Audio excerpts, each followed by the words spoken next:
Hello everyone, welcome back to the Indie Spotlight. My name is Baer. Today we are playing 10-Second Ninja, game by Game Design Dan. You can follow him on Twitter. The handle is right there on the bottom of your screen. Music and sound by Trukowski, sorry, and published by Mastertronic. This is a game about being a ninja. You gotta defeat robot, Nazi, zombie, army, Hitler-led, confusing enemies, but it's great! It's great fun, I love it, it's very simple. This is the credit scene. That's all you get to see. There's also censorship because there's swastikas in there, and you gotta do that. There's a story behind it, and the story being that you are a ninja who is defeating evil robot Nazi Hitler, who is attempting to thwart all of mankind, as Hitler tends to do. The objective, as I will show you in just a few brief moments here, is to try to 3-star every level, a la Angry Birds or a lot of the games that are, you know, using the 3-star system these days. But the edge to this particular version of those games is the fact that it is very, very difficult to acquire 3 stars, and I'll show you that right now. So I'm just going to go ahead and do this the way I would normally do it, which is to say, bam, bam, and bam. And that was 2.02 seconds. That was 0.02 seconds away from the next star. As you can see, there is very little window, very little room for error as you're attempting to get the best possible score, and it can be really frustrating at times. I'll be totally honest with you. In fact, in this particular level, this is the very first level in the game. It took me a really long time to like min-max to the point where I was actually able to get that 1.92 score. So there it is. I actually didn't manage to do it that time. But it's just so very, very precise. And I think that's going to be what is the draw to quite a few people. Let's go on to the next level here. So I'll go over the controls real quick. We've got your basic jump. We've got your X button, which acts as your main attack. And then you've got shurikens you can use with the B button. You can also retry quickly by hitting the right bumper at any time if you manage to screw it up royally like I did just then. And you can also press, I believe you're holding back, yeah, you just go hold down the start button, and you can get back out to the level select. So it's an incredibly simple idea. Kill these robots as quickly as you can. 10 seconds is your time limit. If you don't do it in 10 seconds, you fail. There are 4 different areas. There's your forest, your canyon, your ice levels, and then your death cube. And you've also got these secrets over here on the right side that I'm not going to show you just yet because it's a whole lot of fun. I have poured quite a bit of time into this. As you can see, I've actually managed to 3-star every single level apart from the secret stuff over there that I won't get into because you got to get to it for yourself, man. You got to work for it hard like I did and scratch out on your pop filter like a jackass. Let's go ahead and dive into maybe some of the later stages here so you can kind of see how things can get incredibly complicated really quickly. How tight did the controls feel there? That is a very good question, Lucas Love. I was actually just about to jump into that for a moment here. When I first started playing, I kind of felt like the controls were a little bit slippery. I was really hoping that a game like this would have exceptionally tight controls, and you'd feel like everything you did was exactly what you wanted to do. And initially I didn't feel like that, but as I've been playing the game more, I think I've kind of changed my mind in that regard. I think I've started to realize just the kind of feel that the game has in and of itself, and I think that has helped me to feel a little bit better about the way the game controls and about the way I actually make my movements around the area. But in a level like this, for example, well, first of all, I should point out the fact that you can see up here on the top of your screen. Unfortunately, my mouse isn't showing up right now, but the 10-second countdown doesn't actually begin until you start making a movement. So I can stand here and I can plot out my course of action the best way that I think I want to handle this particular level. So for example, I can see that my strategy to go over to the left side first has not really been working out too well for me. So what I might want to do is jump over on the right, jump on those rocks, then maybe try to jump and hit the 2 guys over on the left side with the shurikens as I dagger the ones on the right, then drop down and finish that guy on the left side. So let's see if that works out for me. And of course, saying that out loud is a lot easier than actually executing it, and that did get me a bit closer to that 3rd star, but of course you got to be really, really precise if you want to be able to get those super high scores and be super elite awesome like Bisnap and Full Grown Gaming up there in the top spots. You know, pre-release... oh, damn it. I showed the super secret stuff. I didn't mean to. Pre-release Bisnap was actually the #1 rank in every single level section, and he's actually dropped down quite a bit in the overall standings on the Death Cube here. But it's a hell of a lot of fun, man. The leaderboard element of this is really what makes it something you can sink your teeth into for about 10 or 12 hours. I myself actually got through every level. There's a bit of a star requirement in order to actually progress up to the point of getting through the sections into the next area.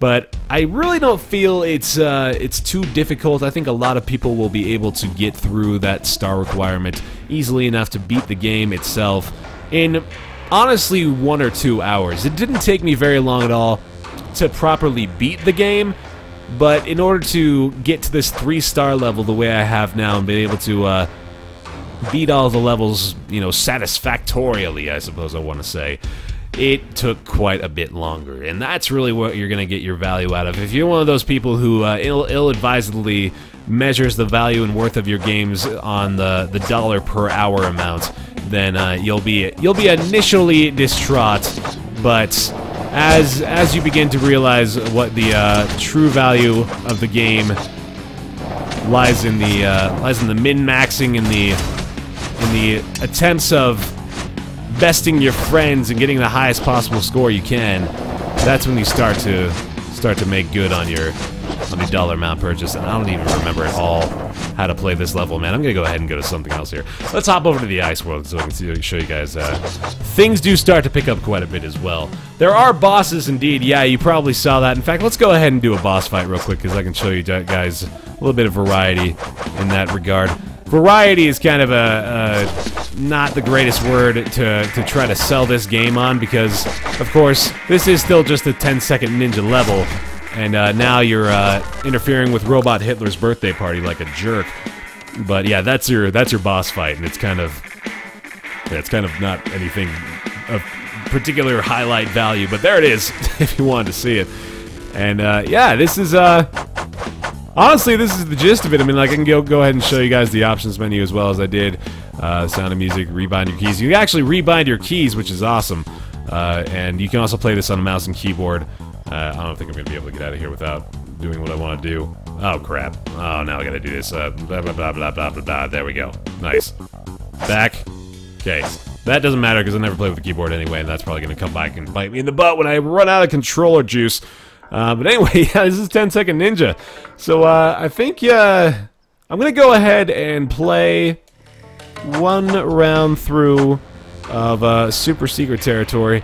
So I'll tell you guys right now, if you're watching live and if you're watching on the YouTube VOD, I've said my piece on this game. I think it's a ton of fun.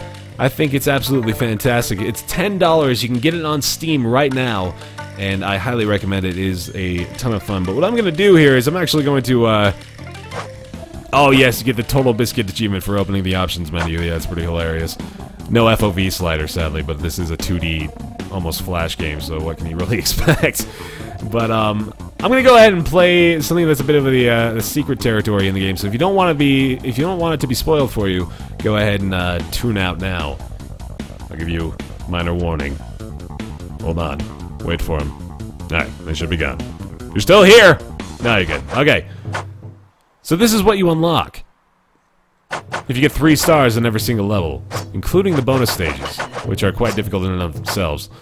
If you do this, hard mode, we play through the entire level, or rather the entire game, all in one sitting. And I've never been able to do it. It is really, really difficult. Just finishing one level is quite enough. But this is awesome. I was really happy to see this. I was wondering what this would be when I unlocked it, and I was pleasantly surprised to find that this was the case. And that was a really poor move. Oh god, yeah, this isn't even going to be coming close to what I need to do. Oh god, I should probably just restart this whole thing already. But anyway, yeah, I'll just go ahead and play this out. But I'll just say again, guys, this is 10-Second Ninja. It is awesome. If you love games that you can compete with your friends in, try to get the best scores on the leaderboards, this is absolutely for you. Anybody that just enjoys, like, platformers of any sort, high energy, intense stuff,